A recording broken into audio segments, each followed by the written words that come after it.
everybody. I'm your host, Jaime Soretta. On this podcast, we celebrate everything local in Arizona. And I want to tell you about a restaurant that I visited recently. Everything from the chandelier to the silverware has a local story. And then we're not even talking about what you eat there yet at Persepshen.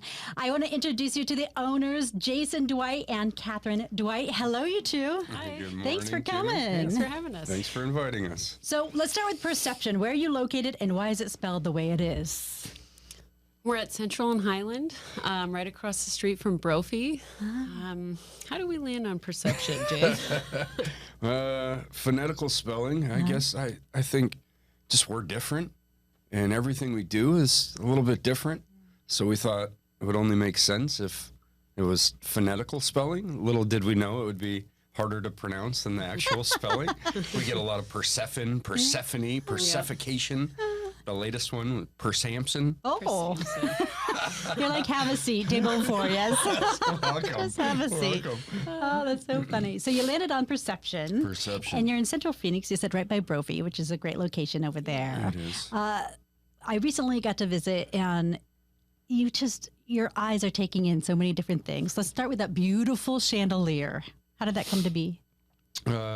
Before we opened the restaurant, we did pop-ups. We sold at a farmer's market and did catered events and things like that. I'd get permits to go cut dead firewood, and there was this mountainside with all these beautiful dead juniper trees. I always thought they'd be cool for something, but never knew what until we got the space. And I told Catherine, that's it. We should hang a tree. And she said, you can't hang a tree from the ceiling. I said, no, love, it's a dead pine tree. She said, well, pine needles are going to fall on people's heads, Jace. I said, no. It looks like driftwood. She said, well, I don't get it, but you're in love with it, so go ahead and do it. And now I think it's her favorite piece that we did at the restaurant. I love it.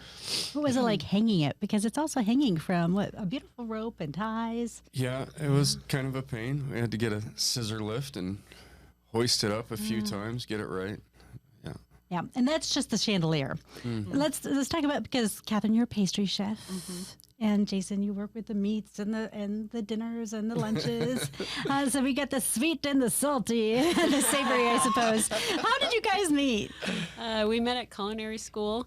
We were in the same class for a year and just kind of always gravitated towards working with each other, and wasn't until the very end of culinary school, when it was about to be all over with, that finally went out on a date together. So who asked who? I asked Jason. Oh, good job. Hey, you know what? When you know, you know. You got to make the move, girl. I was nervous I wasn't ever going to see him again, so I was like, this is it. Because were you guys at SEC?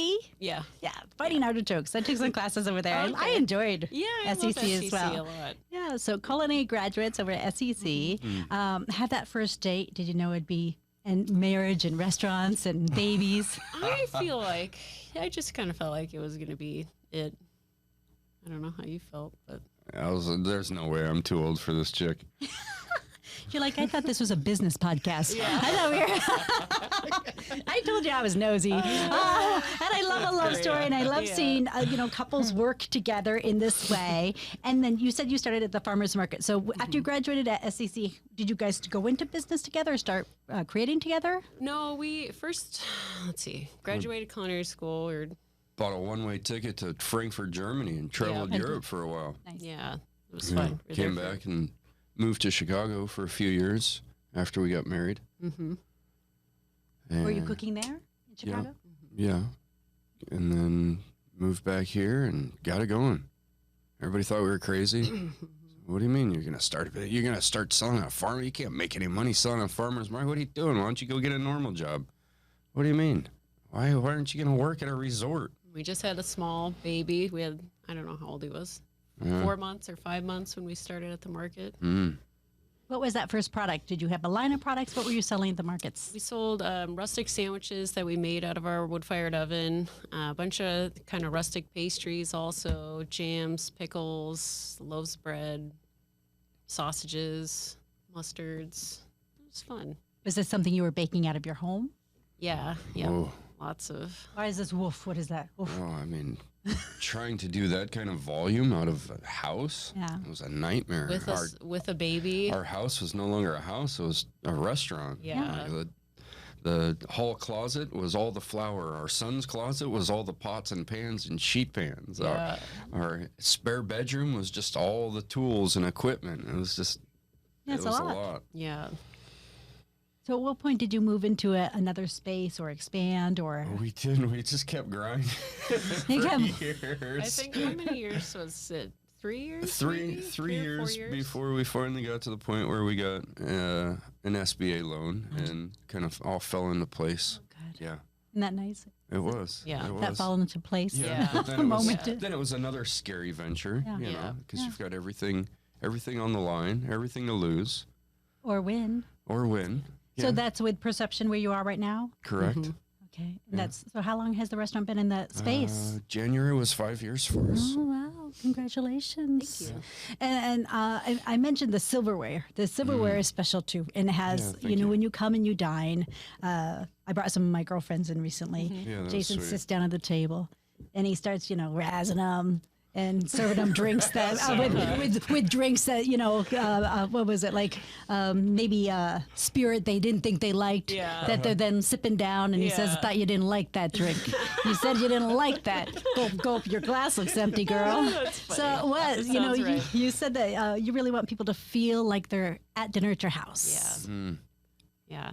I love that feel. And it's just, you know, it's a place where I bring the kids constantly for dinner. And when we're not open, we're still eating dinners there, having family dinners and birthday parties for our kids there. And sometimes we have Thanksgiving there. So it just feels like our home. Yeah. An extension of our home. Yeah. Just an easier kitchen to clean. And I brought up the silverware because the silverware is special too, and it has. I mean, it's just a part of your history as a couple. Yeah. It is. It Yeah, is. When we- Catherine and I got married, I catered the wedding. Looking back, probably not the smartest thing to do. A 6-course meal for 120 people, but we wanted to make sure we had good food. Didn't trust anyone else with the menu, right? No, didn't. But looking at rentals, everything was just ridiculous for very basic stuff. And we found all that cool vintage plated silverware. And took my family half a day to polish it. And it was, Jace, what the heck are you going to do with 400 place settings? So we'll have a restaurant one day. So there it is. And then it happened, came to fruition. Yeah. And we get to dine with that silverware. We that was at do. your wedding Yeah. at your restaurant, which I Right. think is so special. Right. And now I need my family to help me polish it every 6 months. Yeah, no doubt. Yeah, hey, you know, maybe throw in some gingerbread for There that. you go. So let's talk about what's on the menu over there at Persepshen. Do you do lunch, dinner? What are we doing? Just dinner, Thursday through Sunday. Focus on local organic sustainability. If we don't make it, we don't serve it. All the way to ketchup and mustard. We get all whole animals from local organic pastures. Use only local organic produce. Over 20 farms throughout Arizona. So we're changing the menu every Friday depending on the cuts of the animals we're using and what the farms have available. It changes. So you'll always find some kind of beef, pork, lamb, fish, poultry, but lots of good vegetables. So you're an Arizona guy, Mm. right? Born in Tucson? Is it Tucson? Actually born in Massachusetts, but Okay. raised in Arizona. Raised in my Arizona. dad's side of the family were like 5 generations, Oh, wow. but my mom's side of the family is from Massachusetts. And then Catherine, you've been here since what, 11? 11 years? Yep. So using Arizona product was very important to you. Yeah. Why? Just the nutrient density is so much better when you're getting things local to wherever you're living. Just utilizing farms near to us that are small family farms instead of big industrial farms was really important to us. Just the quality is so much better and so much better for you. This is a big And Big just thing for us. showing what Arizona has to offer. Yeah. You know, a lot of people think it's just a hot, dry desert. You can't grow anything. In Arizona, we're blessed. It's the second longest growing season in the country next to California. And with all these small farms, when it's too hot in Phoenix, it's just right up north like Prescott, Payson. When it's too cold, it's just right here. So Yeah. it's like a continual season of growing, and it's fun.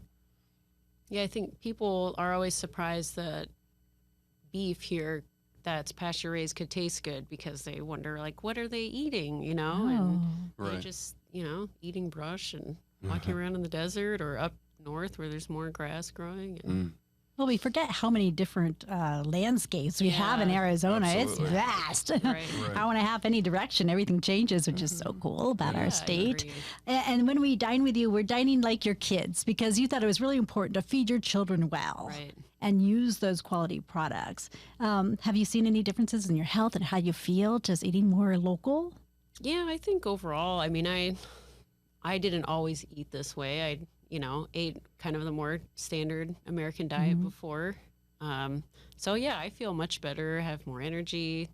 Our kids, I feel like are, they are always, I don't know, they just thrive when they eat well and they're eating good forms of protein, a lot of good vegetables. And they get so excited seeing what kind of local vegetables did we get this week? And just because it's always changing, that it's not the same thing. And Yeah, they don't have a chance to get bored with a vegetable. Yeah. Because we're not eating cauliflower year round. Yeah. Only when it's available. Fresh. I saw your McLennan's bag Yeah. when you came in here. McLennan, he's been doing veggies and everything for a very long time here in the valley. Absolutely. No doubt about it. And so when we come to your space, you have that really, really, really big table. We do. How many people does that seat? Do you sit just one party there, or how does that work? Well, before the pandemic, we referred to it as the communal table. It's now referred to still as the anti-communal table. Oh, so what does that Have mean? everyone 6 feet apart.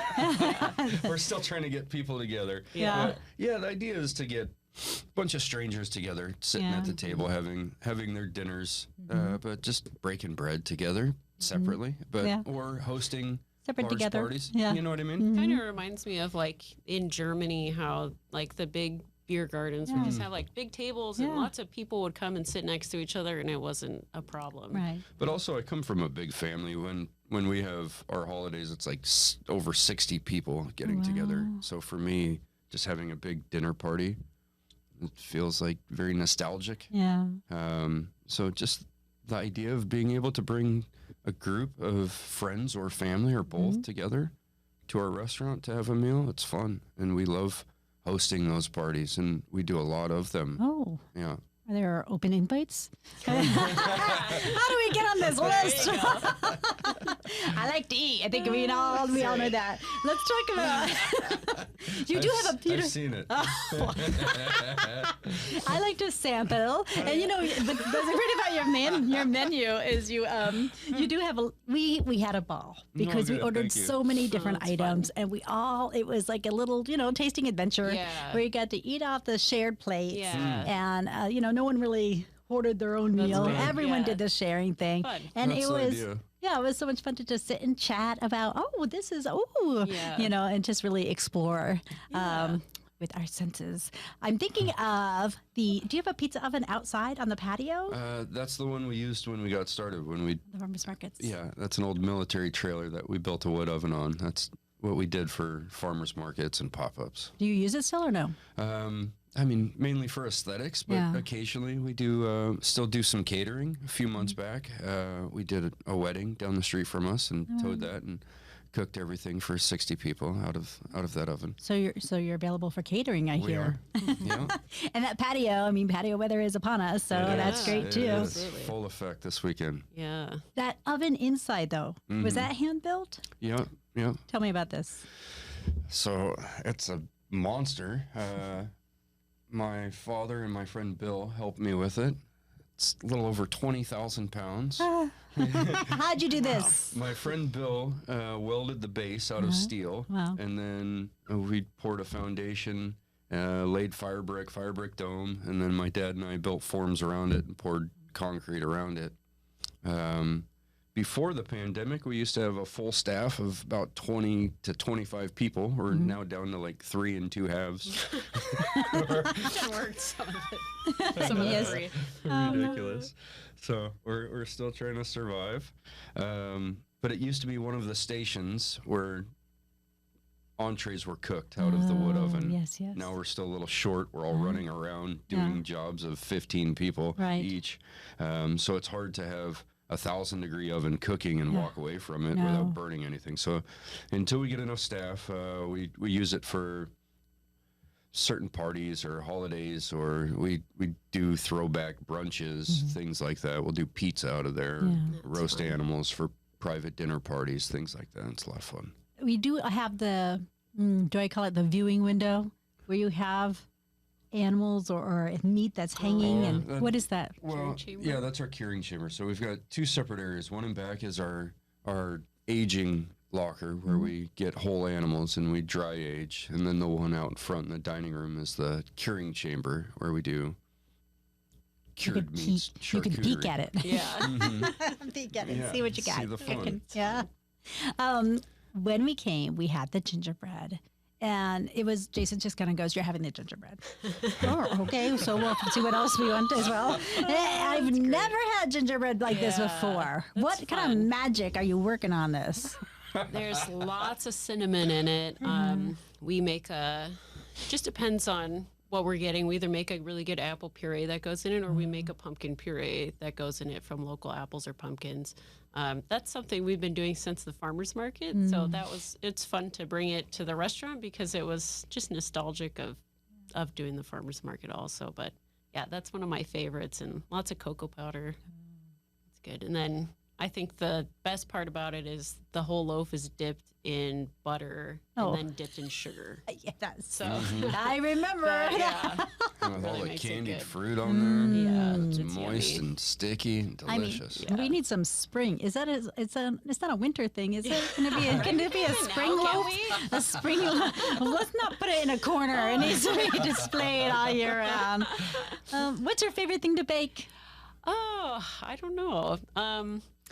Now I'm kind of more interested in trying to make healthier things, like especially for at home with the kids and stuff. So I kind of gear more towards going that route. I don't know. Healthier how? What do you mean healthier?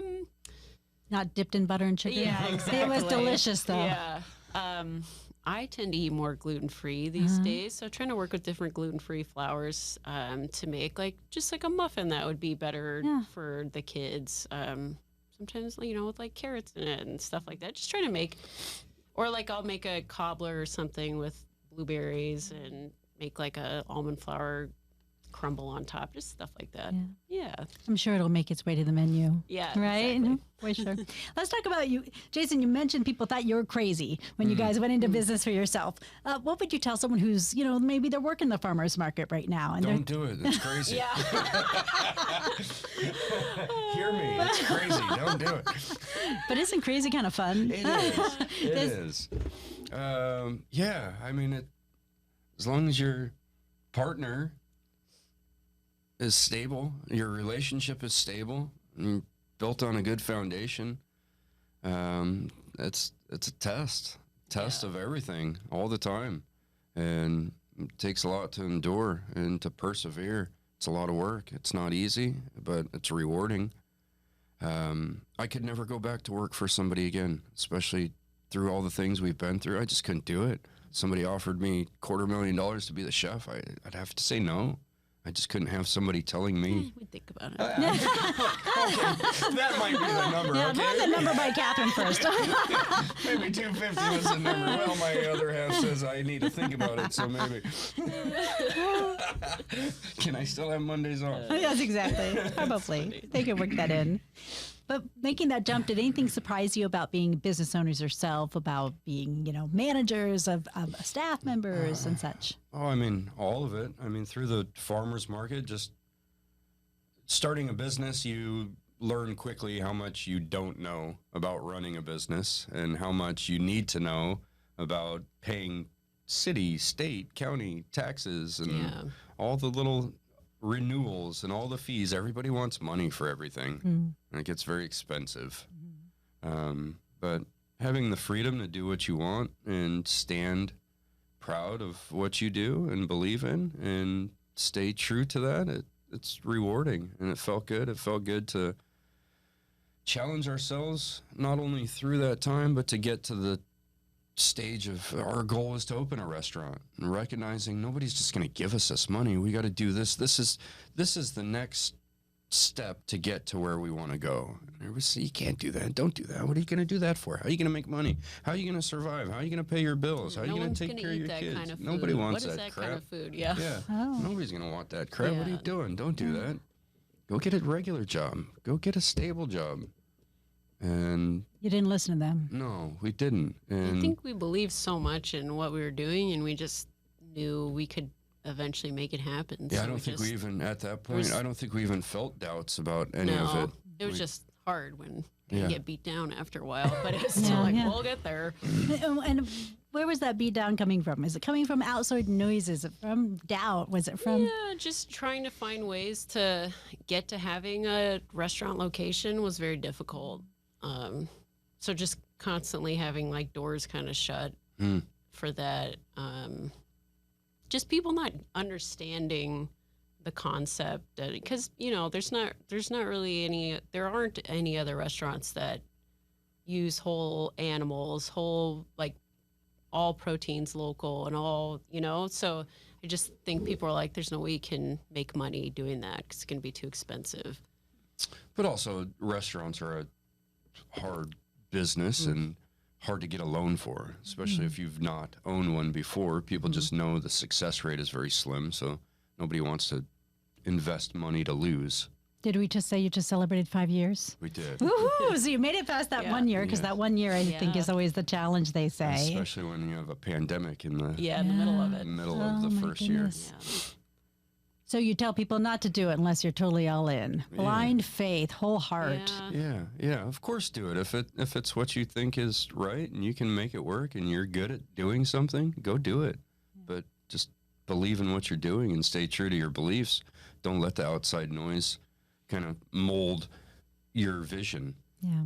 It's funny how much that kind of impacts different places of our life. Right. It's just the Yeah. outside noise. All Yeah. aspects. Knowing what you want to do, knowing what's in your heart, having that faith, really, and then you get to make a beautiful impact on your community No, thank and the you. people around Thank you, and you. teaching them Sweet how of to you. eat locally and eat healthily, and that there could be a substitute for my whatever I ordered that's a name brand, but you're going to make it better because you're going to use our local Yeah. resources. Do you have some favorite brands that you work with locally here in Arizona? As far as what? Like Well, I don't know. farms and Shout out things, or- McClendon's, right? Yeah. What kind of Yeah, farms of do you course. like? We love love working with? we love Bob McClennan, one of the pioneers. Yes, I would he is say, indeed. of the local organic produce movement. But all of them, we work with so many. We love them all. Whipstone does amazing stuff. Aguar does fantastic.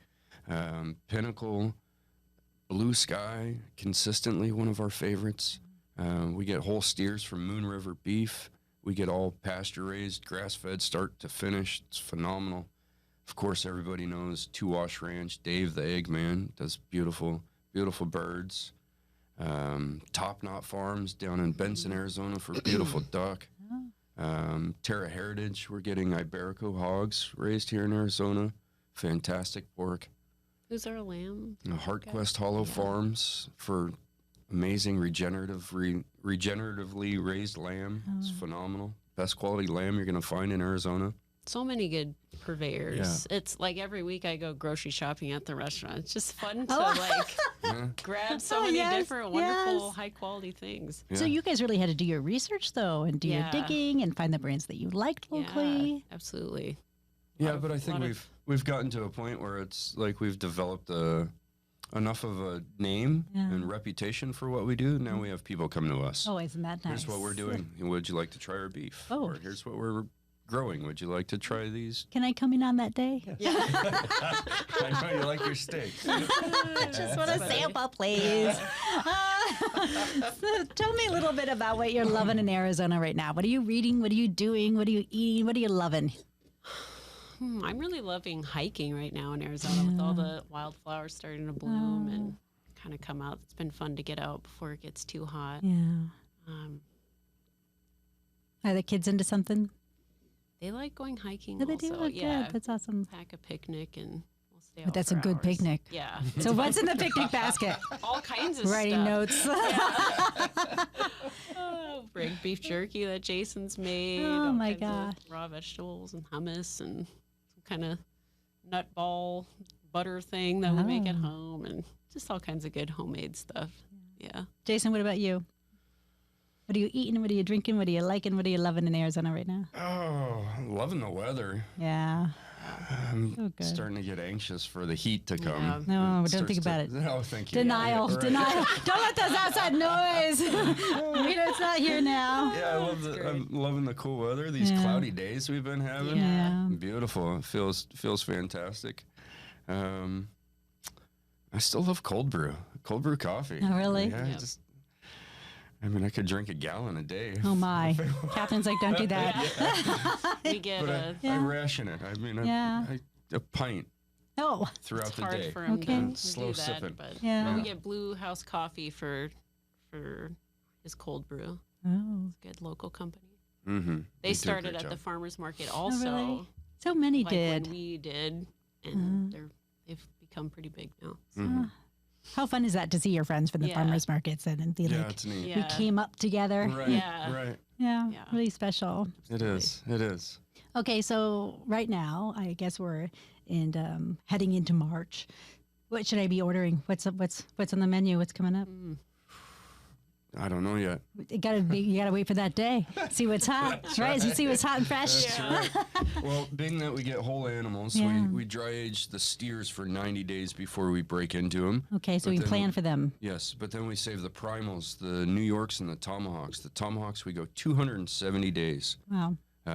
So you'll either love it or hate it. It's pretty good. Yeah. You'll either never buy a grocery store steak again, or you'll never eat a dry aged steak Oh, again. really? There's no in between. Why? Just because it's super intense, umami, funky. Like a nutty flavor. It's just a different flavor than a typical grocery store steak. And some people have the palate to love it, and other people just don't understand it But it's, at all. it's It's for me wonderful, like though. one of the So best good. things. Yeah. Yeah. I like rubbing the fat in my beard. It's my favorite beard oil. It smells so good. We can smell them coming. Tell us where you guys are Somebody's located. gonna steal that, I but I know. want credit for that. Or royalties. No Dry doubt, aged yeah. beef fat beard oil. I mean, go. I it guess attracts it the makes girls, sense. right? The girls love it. Tell us where to find Persepshen.